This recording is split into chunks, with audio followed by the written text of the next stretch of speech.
کہ اللہ جل شانہ نے کچھ جگہوں کو منتخب کیا، اسی طرح سے کچھ اوقات کو منتخب کیا، کچھ راتوں کو منتخب کیا، تو جن راتوں کو اہمیت عطا کر دی ان راتوں میں سے ایک رات یہ ہے جس کو ہم کہتے ہیں 15ویں شعبان، لیلۃ البرات۔ چونکہ امت میں بہت سارے لوگوں نے اس لیلۃ البرات میں، اس شب برات میں وہ اعمال شروع کر دیے جو اللہ کے نبی نے کیے نہیں تھے،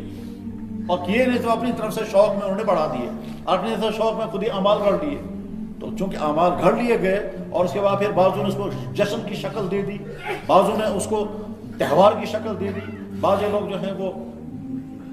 وہ چیزیں کرتے ہیں جو اللہ کا، تاکہ کچھ علاقوں میں لوگ آتش بازیاں چھوڑتے ہیں، رات کو حلوے کھاتے ہیں، غرض یہ کہ طرح طرح کی غلطیاں ہو گئی، ان غلطیوں کا نتیجہ ایک یہ نکلا، کچھ لوگوں نے کہا اس رات میں کوئی فضیلت ہی نہیں ہے، وہ دوسری انتہا پر پہنچ گئے۔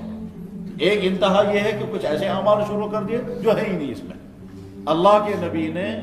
جیسے ہر رات کی فضیلت بیان کی ویسے ہی شب برات کی الگ سے فضیلتیں بیان کی، اور وہ حدیثوں کی کتابوں میں موجود ہیں۔ جیسے حدیث کی مشہور ترین کتاب ہے ترمذی شریف، اس میں حدیث موجود ہے۔ حدیث کی مشہور کتاب ہے ابو داؤد سے، اس میں حدیث موجود ہے۔ حدیث کی مشہور کتاب ہے سنن ابن ماجہ، اس میں حدیث موجود ہے۔ حدیث کی مشہور کتاب ہے سنن بیہقی، امام بیہقی بہت بڑے محدث گزرے ہیں، انہوں نے حدیث کی کتاب لکھی ہے، اس کا نام ہے سنن، اور دوسری کتاب انہوں نے لکھی ہے شعب الایمان۔ یہ دو عظیم کتابیں ہیں جو امام بیہقی کی لکھی ہوئی ہیں، حدیثیں موجود ہیں اس میں، اور حدیث کے راوی حضرت عائشہ صدیقہ اور حدیث کے راوی حضرت علی کرم اللہ تعالیٰ وجہ ہیں۔ اور آج کے زمانے کے بہت سارے محدثین نے ان حدیثوں پر مزید ریسرچ کیا تو انہوں نے کہہ دیا کہ ہاں صاحب کچھ حدیثیں اگر کمزور ہیں لیکن کچھ حدیثیں مضبوط ہیں، کچھ حدیثیں صحیح ہیں، اور ان صحیح حدیثوں کے نتیجے میں بات صحیح ہے یہ کہ شب برات کی فضیلت یقیناً ہے۔ ہم نے ہمیشہ وہ حدیثیں پڑھائیں، اور اس کے بعد پھر جب ضرورت پڑتی ہے پھر حدیث دیکھیں گے کون کون سی کتابیں کہاں ہیں تو دیکھ لے گی۔ آج کا ایک نیا سلسلہ آج قریب کے زمانے میں ایک بڑے محدث نے تیار کیا ہے، اس کو کہتے ہیں سلسلۃ الاحادیث الصحیحہ، اس میں بھی حدیث کو نقل کیا، تسلیم کیا کہ ہاں صاحب شب برات کے متعلق جو حدیث ہے اس کی فضیلت وہ حدیث صحیح نہیں تو حسن درجے کی روایت ضرور ہے، اور حسن اور صحیح اور ضعیف یہ عوام کے سمجھنے کی چیز نہیں ہے، عوام کو تو اتنا مان لینا چاہیے کہ صاحب حدیث میں موجود ہے۔ بلکہ ایک بزرگ تو کہا کرتے تھے کہ یا اللہ آپ کے نبی نے اس رات کی فضیلت بیان کرتے ہوئے کہا اس رات میں بندوں کے اعمال لکھے جاتے ہیں، اور جن کی موت کا فیصلہ ہو چکا ہوتا ہے ان کی فہرست فرشتے کے حوالے ہو جاتی ہے، اور جن کو روزی دینے کا فیصلہ ہوتا ہے ان کے متعلق بھی فہرست حوالے ہو جاتی ہے۔ بہت سارے لوگ کہتے ہیں یہ کمزور، مگر یا اللہ آپ کی بات اگر ہے تو میں تو اس امید پر کہ آپ میری یہ دعائیں قبول کریں گے، میں نہیں جانتا کمزور ہے اور صحیح کیا ہے، میں تو اپنا معاملہ آپ کے سامنے پیش کروں گا۔ یہ تو نہیں ہو سکتا کہ قیامت کے دن اللہ تعالیٰ شان و فرمائیں گے کہ میرے نبی کی بات کمزور تھی اس لیے تو نے جو مانا میں نے وہ قبول نہیں کی، میں نہیں مانتا، یہ نہیں ہو سکتا۔ بہرحال اب جب حدیث ڈھونڈی تو میں دیکھ رہا تھا حدیث کے الفاظ کیا ہیں، تو میں جب ڈھونڈنے لگا حدیث کے الفاظ کیا تو میں نے پڑھے تو حدیث مبارک میں صاف صاف الفاظ صحیح آئے، واضح طور پر حضرت عائشہ صدیقہ رضی اللہ تعالیٰ نے جو حدیث کے الفاظ بیان فرمائے، یہ حدیث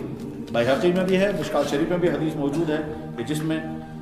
کہتے ہیں اللہ جل شانہ اس سال میں پیدا ہونے والے بچوں کی فہرست حوالے کرتے ہیں، اس سال کس کے گھر میں اولاد ہوگی، اس کے معنی یہ ہے ہم دعا کر سکتے ہیں یا اللہ میرا نکاح ہوا ہے، وہ لوگ کہ جو بے اولاد ہیں وہ دعائیں کر سکتے ہیں یا اللہ جب آپ اس رات میں اپنے بے شمار بندوں کے اولاد ملنے کا فیصلہ کر دیں میرا نام شامل کر دیں۔ تو لکھا جاتا ہے کہ کس کو اولاد ملے گی، لکھا جاتا ہے من ہوا حالکم من بنی آدم، نسل انسانی میں سے اس سال کس کو رخصت ہونا ہے، اولاد آدم میں سے کس انسان کو اس سال موت کے منہ میں چلا جانا ہے، یہ بھی لکھا جاتا ہے۔ اور